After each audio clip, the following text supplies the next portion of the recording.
trabalhos são muito ruins, né, simplesmente, pode ser que eu não seja ouvido. Mas se eu ficar doente e eu levar um atestado médico, eles vão me deixar ficar em casa uma semana. Né? Quem estuda doenças do trabalho deve saber melhor do que eu aqui o quanto isso é importante, o quanto isso tem mobilizado, inclusive no sentido de desvios de função, aposentadorias precoces ou auxílio-doença, né? Ou seja, o quanto que o corpo serve como ferramenta política para alcançar alguns direitos. Eu acho que os psicólogos, principalmente que vão estar dentro de CRAS e de CREAS, trabalhando diretamente com essas demandas, tem que estar muito atento a isso. Principalmente para não esvaziar, né, ou não transformar em doença algo que é uma reivindicação legítima. Porque do momento que você transforma aquilo simplesmente num sintoma de uma doença, né, você retira o contexto político que circunscreve aquela situação e você retira a potencialidade política que existe naquela reivindicação. Então esse assim, seria o mais... A mediadora aqui já me deu o ultimato, eu preciso passar a fala para os colegas. Acho que depois, se for o caso, a gente pode aprofundar mais no debate. Então era só o que eu gostaria de deixar salientado. Se vocês quiserem, a gente aprofunda melhor depois. Obrigado.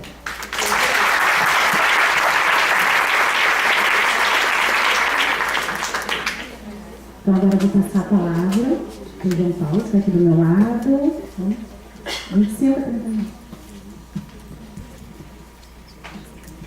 Então, eu queria iniciar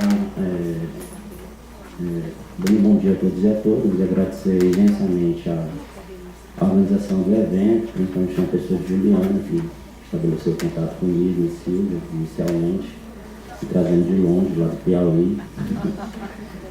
De fato, foi uma jornada para chegar aqui, mas muito feliz por poder estar dialogando aqui com os colegas do Rio de Janeiro sobre a questão da psicologia e assistência social.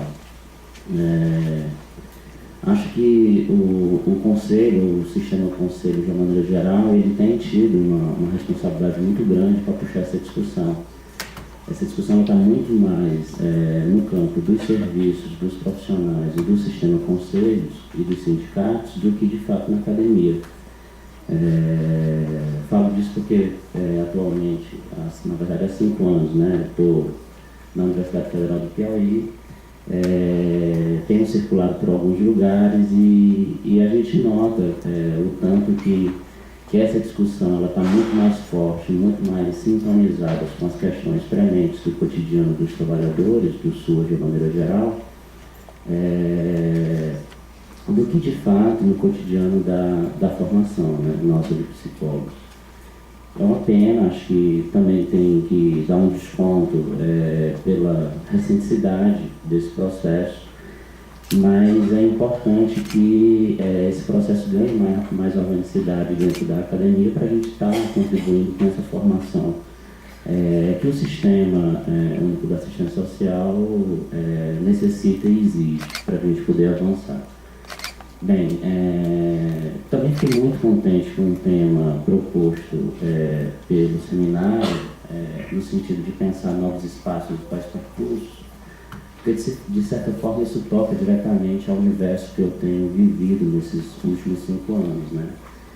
Eu trabalho no campus avançados do município de Parnaíba, no interior do estado do Piauí, na verdade no litoral, já que a capital é Teresina.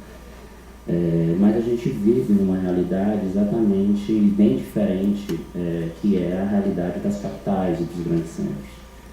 Então, acho que a provocação do temário do seminário, novos espaços, pais percursos, acho que ele me chamou muito para pensar sobre essa realidade que eu também tenho me debruçado e é o que tem, de certa forma, se colocado nos estudos, nas pesquisas que eu tenho desenvolvido.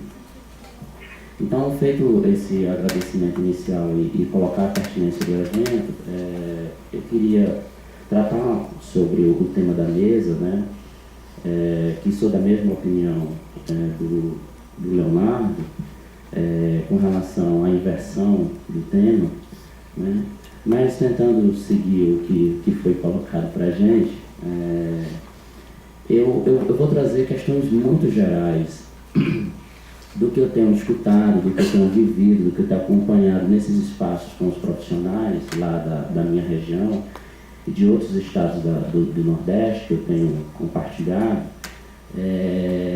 para trazer algumas reflexões bem gerais aqui. Elas não são generalizáveis, naturalmente, mas eu queria partir disso para ver o que a gente conversa depois, né? Então, como ponto de partida, eu vou me deter um pouco no texto, porque senão eu notadamente vou extrapolar o tempo que foi colocado para a gente, né? Então, como ponto de partida, eu reitero as afirmações da importância e significado da política de assistência social e do SUAS, né? Acho que é indiscutível isso, dos avanços que a gente teve frente a todo esse contexto histórico que a gente tem, da própria história da formação social brasileira. Então, o SUAS, de fato, ele constitui uma inovação na gestão da política de assistência social, bem como na oferta de serviços e programas para a promoção de um conjunto de formas de segurança, sejam elas de acolhida, social, de renda e materiais, de convívio, vivência familiar, desenvolvimento de autonomia, projetos de vida, protagonismos, participação comunitária e política, por meio de ações de controle social. Então, de fato, é preciso endossar que o SUAS ele permite a assistência social transitar do assistencialismo clientelista para o campo da política social, né? E aqui cabe um alerta, naturalmente, né, que esse processo ele não está concluído, ele não está dado, seja pelos aspectos históricos colocados à assistência, que ainda hoje estão muito enraizados, né? E especialmente pelas questões estruturais e conjunturais colocadas em nosso país e no mundo. Então, não dá para discutir política social sem pensar sobre essas questões conjunturais e estruturais que estão colocadas. Até porque política pública se faz com financiamento. Sem financiamento não tem política pública. E no meio desse momento, né, que não é de hoje, né, de uma crise conjuntural que está posta, alguns colocam que é estrutural, outros só conjuntural, de fato recai diretamente no como a política pública está colocada, né? Então, trata-se de um campo permeado de interesses, de embates, que expressam diferentes compreensões, abordagens e certamente diferentes projetos profissionais e societários que estão em disputa. Então, acho que pegando um pouco o gancho de um acúmulo de conhecimento colocado no serviço social, acho que a gente precisa começar a pensar mais urgentemente. Acho que a gente já avançou no debate ético-político da profissão. A gente precisa pensar, de fato, sobre os projetos profissionais que estão postos na nossa profissão. Então está na hora de tocar o dedo nessa ferida, né? Quais são os projetos que estão em disputa e, principalmente, como é que esses projetos se alinham a determinados projetos societários. Então, não tem como a gente fugir mais. Evidentemente que não é pensar a reboque do serviço social, mas a gente tem que puxar essa discussão para nós, para a gente avançar para além do discurso ou do lema do compromisso social na nossa profissão. Então, trago esses elementos iniciais para endossar uma imagem objetiva de que o SUAS, que na minha opinião tem se perdido nos últimos anos, quando nós psicólogos passamos a desejar assistência social muito como espaço de mercado de trabalho para a nossa categoria, do que compreender este campo como permeado por contradições e desafios. Não cabe estabelecermos com esta política pública e nem com qualquer outra uma relação utilitária de vê-la somente como espaço de empregabilidade para milhares de psicólogos lançados no mercado de trabalho, especialmente aqueles que encontram no CRAS e CRES ou nas unidades de acolhimento, centro de convivência, o seu primeiro emprego. Eu falo isso porque é muito comum nos espaços que a gente vai, um reforço muito grande do SUAS como um espaço de mercado de trabalho sem tamanho para a psicologia. Isso é fato. Agora não dá para a gente ficar reduzido a essa imagem, né? O SUAS precisa ser reconhecido pela nossa profissão como resultado de um processo histórico, fruto de lutas, conquistas e também retrocessos. Enquanto campo profissional que nos convoca para nos envolvermos com a esfera pública, no debate sobre a questão pública, O SUAS se constitui num cenário que exige da nossa profissão e de qualquer outra que saibamos nos movimentar no espaço político. Neste caso, o SUAS nos exige competência tanto técnico-gerencial, e fomentando de forma, competência tanto técnico-gerencial para atuar multiprofissionalmente, com a centralidade de nossas ações voltadas para os diversos arranjos familiares e grupos sociais, com abordagem territorial e em rede intersetorial, fomentando de forma cotidiana e permanente a participação e controle social. Ou seja, são elementos que estão fora da nossa formação profissional, infelizmente. Então, e muitas vezes a gente aprende no tapa, no dia a dia, no cotidiano do serviço. E a depender da equipe que a gente está envolvido, inserido, da gestão, né, que nos acompanha, monitora, avalia e supervisiona, esses processos nem sempre são garantidos, ou a gente tem forças de avançar com relação a isso. Até porque é muito incipiente ainda as ações de educação permanente em vários locais que a gente tem visto. Evidentemente, o que eu vou trazer aqui são questões gerais. Eu não estou falando especificamente de locais e nem tentando generalizar isso para todas as realidades brasileiras. Mas nos espaços que eu tenho acompanhado mais especificamente, são questões muito gritantes. Por outro lado, a gente precisa também avançar e ter clareza que é fundamental o maior empreendimento da dimensão política da nossa ação profissional. Ou seja, não dá para separar a nossa ação técnica da ação política que nossas práticas expressam. É preciso pensarmos sobre a intencionalidade das nossas ações, com que nossas práticas se conectam, quais interesses colocamos em movimento nos cenários que nos encontramos. Tais vetores talvez possam, tanto na questão de avançar no campo técnico gerencial, como na questão de uma maior expressão da dimensão política da nossa profissional, da nossa ação profissional, talvez ajudar a qualificar a nossa atuação na assistência social. O SUAS, ao incorporar na assistência o caráter preventivo de suporte social e comunitário aos que vivem sob diferentes níveis de vulnerabilidade, sistemas de desigualdade, situações e contextos de risco e violências, evidentemente eu não tenho tempo aqui para até problematizar o que está na letra da política nacional. A gente já avançou bastante sobre esse conceito de risco, esse conceito de vulnerabilidade. Eu vou colocar tudo isso em aspas, eu não vou ter tempo de estar problematizando isso aqui, mas queria entender que a gente não pode estar pensando isso da forma, vamos dizer assim, instituída como isso acabou se colocando ao longo dos anos pela essa herança que a gente tem na assistência social. Então, nesse aspecto, isso coloca uma série de desafios e superações para afirmar a assistência enquanto política social. Evidentemente, eu não estou responsabilizando, querendo responsabilizar única e exclusivamente os psicólogos nessa árdua missão, mesmo porque inúmeros fatores estão em jogo, mas significa, em um conjunto com os demais atores, criarmos meios de aprofundar ações de modo a dar maior sustentação para fazer valer a assistência social como campo de direitos, como universalização dos acessos e responsabilidade estatal com financiamento e modelos técnicos assistenciais de gestão da política pública à altura que ela merece. Não podemos esquecer, como bem disse, num texto curtíssimo, mas muito potente, de Michel Foucault, em 83, chamado de Um Sistema Finito diante de um Questionamento Infinito, que, apesar dos efeitos positivos da Seguridade Social, esta também comporta efeitos perversos, pois sua crescente rigidez burocrática, condição que é também transferida para o cotidiano dos serviços e que, aliançada com uma série de outras questões em torno da formação, da atuação profissional, da estrutura de trabalho, gestão e financiamento da assistência social, acabam gerando situações de dependência e anulação do sujeito do que é efetivamente condições de segurança e autonomia da população. Sem dúvida, a instância de combatermos o efeito perverso da proteção social brasileira em não tutelar a população usuária apenas com políticas de transferência de renda e ações de gerenciamento da pobreza e condições degradantes de vida, como seu grande carro-chefe, é o fortalecimento do SUAS.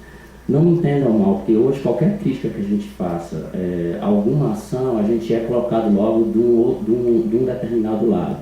A gente tem que fazer sim determinadas críticas. Não dá para o financiamento da assistência social ser muito maior para ações de transferência de renda do que pelo próprio financiamento do SUAS, com as suas instâncias. Então, nesse aspecto, a gente precisa sim ter uma ação firme e forte em ações de transferência de renda, mas também a gente precisa, colado a isso, ter o financiamento da política pública garantido. Quais seriam então esses desafios que aqui denominarei de situações limites que o SUAS impõe à nossa profissão? Destacarei algumas delas, dentre várias, para tentar objetivar a discussão.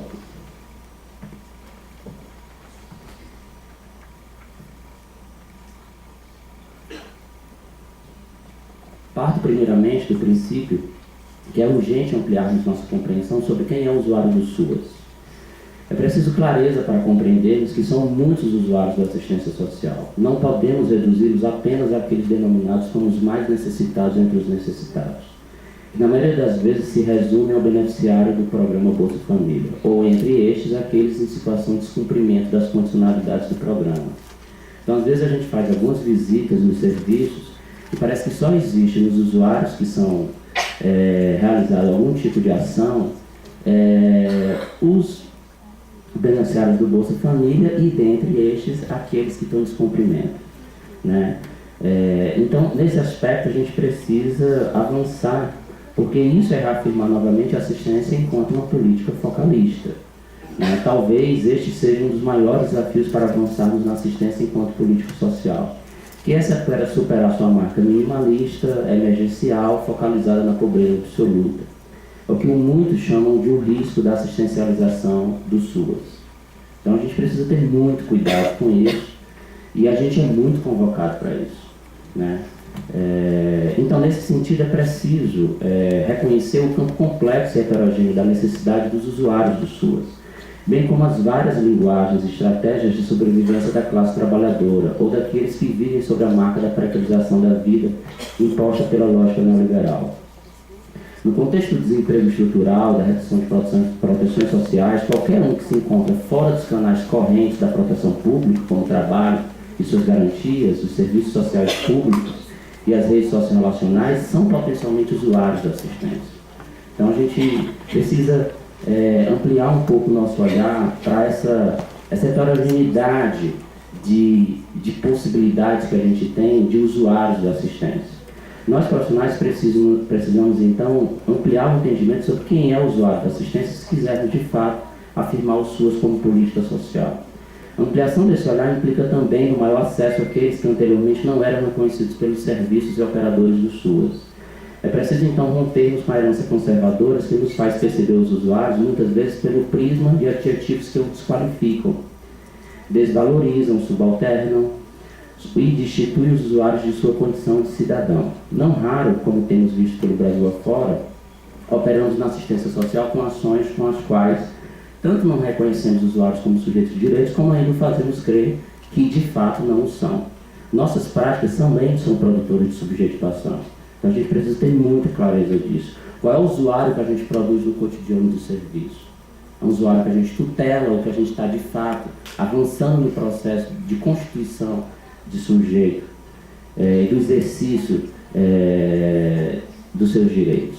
Esse aspecto é importante ser pontuado porque é preciso tocar um pouco o dedo na nossa ferida e considerarmos que historicamente a psicologia e os psicólogos brasileiros possuem herança elitista, apesar do discurso do compromisso social bastante forte em nossa categoria, no campo das práticas, infelizmente, acabamos nos coadunando muito mais com um projeto conservador de sociedade, com a manutenção da ordem instituída, dos parâmetros sociais impostos, que na assistência social, por exemplo, reforça o lugar do sujeito moralmente bom, limpo, educado, trabalhador, responsável, mesmo sendo pobre da comunidade.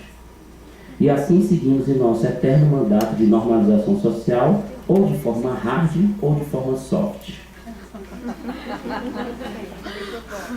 Como falávamos anteriormente, mais do que qualquer outra política pública, o SUAS tem a prerrogativa de expor os psicólogos a situações de limites. Por isso que pensar os muitos usuários da assistência social impõe aos psicólogos que esses se defrontem com diversas expressões da questão social, gerada pelas contradições entre capital e trabalho e demais conflitos da sociedade capitalista. Pobreza, desemprego, violência, discriminação de gênero e raça, etnia, orientação sexual, trabalho precário e por aí vai. Nesse sentido, o SUAS coloca a questão social como debate central para os psicólogos que atuam nas políticas públicas, e a gente não discute o que é questão social. Por isso, o alerta para os perigos de tratarmos o tema apenas pelo viés remediativo e minimizador de conflitos sociais, focando no indivíduo, reproduzindo assim as contradições históricas do desenvolvimento das sociedades capitalistas. Outra situação limite que o SUS impõe à nossa profissão é fazer com que os psicólogos se defrontem com a problemática das classes sociais e suas condições de vida permeadas por situações que as levam à vulnerabilidade e risco social. Infelizmente, este não é um debate central na nossa formação e na nossa profissão. Não discutimos as classes. Para pensar a sociedade de classes que vivemos hoje e as condições de precarização de vida impostas pelo modelo hegemônico construído, é preciso entender que isso tudo não é de responsabilidade dos indivíduos. Estes não estão nesta condição porque querem e desejam. Tal condição imposta é resultante das determinações sociais da sociedade que vivemos, ou seja, fruto do sistema de desigualdade em que estamos enredados. E não se resolve desigualdade com um discurso romântico de desenvolvimento de potencialidades individuais e familiares.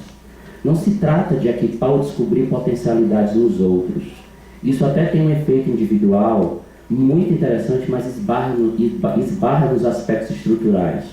Trata-se de fazer reconhecer essas desigualdades, produzir subjetividades com condições políticas e sociais para se pensar e agir coletivamente, disputando meios para o tensionamento e reversão das condições de vida impostas. Vejo aqui, de fato, o grande carro-chefe de intencionalidade das nossas ações no SUAS.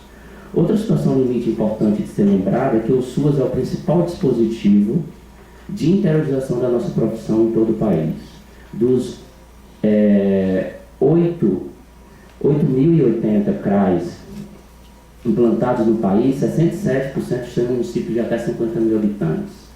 E dos 2.372 CREAs, 65,3% também estão em municípios de até 50 mil habitantes. São dados do último censo, SUAS 2014. O SUAS fez com que os psicólogos trocassem os cenários das capitais dos grandes centros para cidades de pequeno porte populacional, com características marcantemente rurais ou diversificadas em termos socioculturais, contexto bem diferente daquele que tradicionalmente atuamos e constitui a psicologia no Brasil, no caso urbano. Isso muda tudo na nossa profissão, com o SUAS. Na verdade, a aproximação dos psicólogos com os municípios de médio e pequeno porte, que a sede desses municípios tem estreita relação com outros modos viventes, como são meio rural, fez com que entrássemos em contato com a realidade nova para a nossa categoria profissional. No geral, são localidades que apresentam alto índice de população rural, cuja atividade produtiva principal é a agricultura familiar, destacando ainda a pecuária familiar, atividade pesqueira ou extrativismo vegetal e mineral. Fragilidade econômica e administrativa, resultando na dependência de ações e programas de governo federal.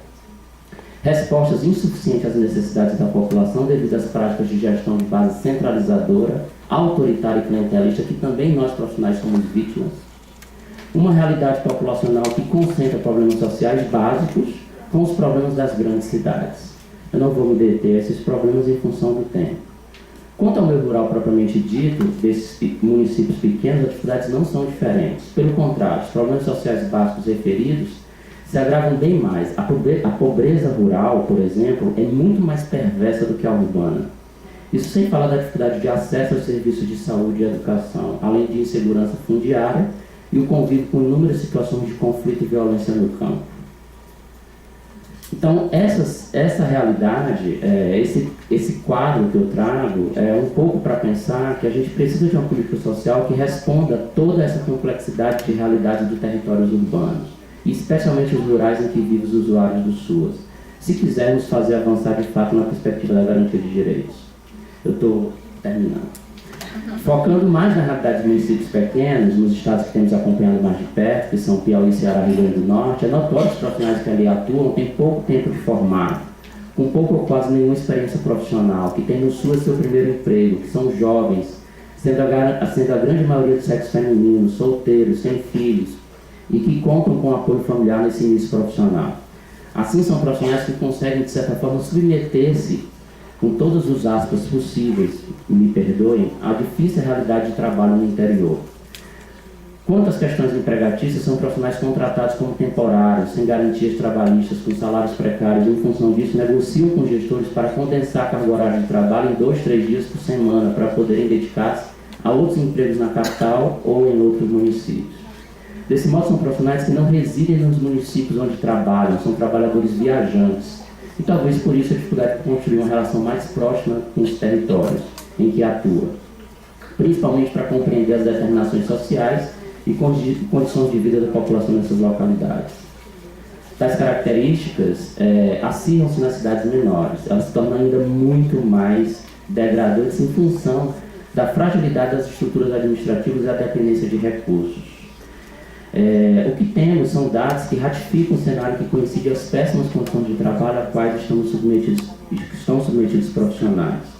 E uma política ironicamente voltada para a garantia de direitos e melhoria das condições de vida dos trabalhadores, não podemos mais sermos reconhecidos como trabalhadores precarizados numa política precarizada voltada para vidas precarizadas.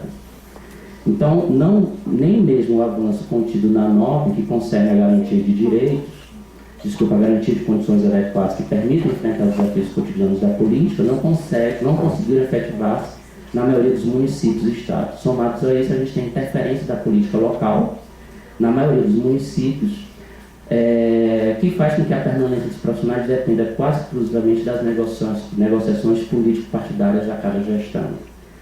E nos processos eleitorais de 2 em 2 anos que a gente tem nesse país, a gente sabe muito bem o que é que vive os trabalhadores do SUAS com a corda no pescoço.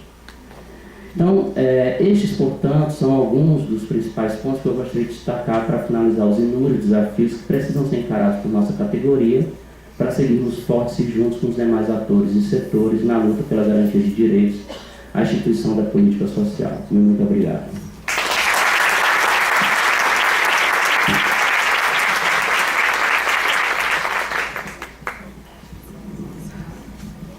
Bom dia. Eu gostaria de agradecer o convite, do Conselho Regional de Psicologia para estar aqui, porque eu acho que qualquer momento que a gente tenha de parar o nosso dia, que é tão corrido, no qual somos convocados diariamente à correria e às urgências e emergências que temos que responder sem, muitas vezes, podemos refletir sobre aquilo, e que muitas vezes, depois de um tempo, acabamos percebendo, que aquela prática poderia ter sido diferente, poderia ter produzido um outro afeto, um outro resultado para aquela família, para aquela mulher, para aquele adolescente. Então, eu acho que estar aqui hoje e poder problematizar junto com vocês, não espero trazer nenhuma fala pacífica ou nenhuma fala de receita, mas que eu possa trazer questões, dúvidas, problemas, indicativos, que mais na frente vocês possam atualizar no dia a dia de vocês quando se depararem com o sujeito, com a pessoa com a qual vocês lidam. Porque a gente sabe, já foi dito aqui, mas acho que os nossos discursos, eles produzem, eles produzem saberes, eles produzem sujeitos. Se eu falo de um sujeito, eu estou construindo aquele sujeito no meu relatório para o terceiro que vai ler, seja ele o juiz, seja ele promotor, seja ele o médico, enfim. Então, eu acho que a gente tem que ter cuidado com isso e que bom termos esse espaço, de parar, poder pensar. Que também é muito angustiante, porque a gente também se depara com muitas coisas. Bom, na minha trajetória, eu sempre também trabalhei na área da infância e da adolescência. E, então, quando eu recebi o convite e vi a garantia de direitos, imediatamente eu fiz associação livre ao sistema de garantia de direitos da criança e do adolescente, que é herdeiro da posição do Estatuto da Criança e do Adolescente. O Leonardo aqui já provocou vocês perguntando quem já atua no SUAS, E aí eu gostaria de perguntar, quem aqui que atua no SUAS já leu o Estatuto da Criança e do Adolescente? Já leu o SINASE, Sistema Nacional de Atendimento Socioeducativo, Plano Nacional de Convivência Familiar e Comunitário, os parâmetros de atuação do psicólogo e assistente social dentro do Sistema Único de Assistência Social, que são documentos que, de certa forma, balizam a nossa atuação. Que é uma atuação que eu acho que já foi muito dita aqui, que a gente sempre fala, o psicólogo na assistência, ele está em construção. E muitas vezes a gente vê esse em construção como algo ruim, porque a gente sempre quer, né? Ah, não, é assim que faz. A gente precisa disso o tempo todo. Eu mesmo, mas como é que faz isso? Né? Tem alguém que já fez isso alguma outra vez? E a gente tem que ver que esse momento em construção ele é de suma riqueza. Porque como está lá nos parâmetros, isso nos proporciona uma liberdade, claro que não tanto, porque depois a gente vai falar um pouco disso, né, do que circunda essa construção, esse estar em construção, mas nos permite usar a nossa criatividade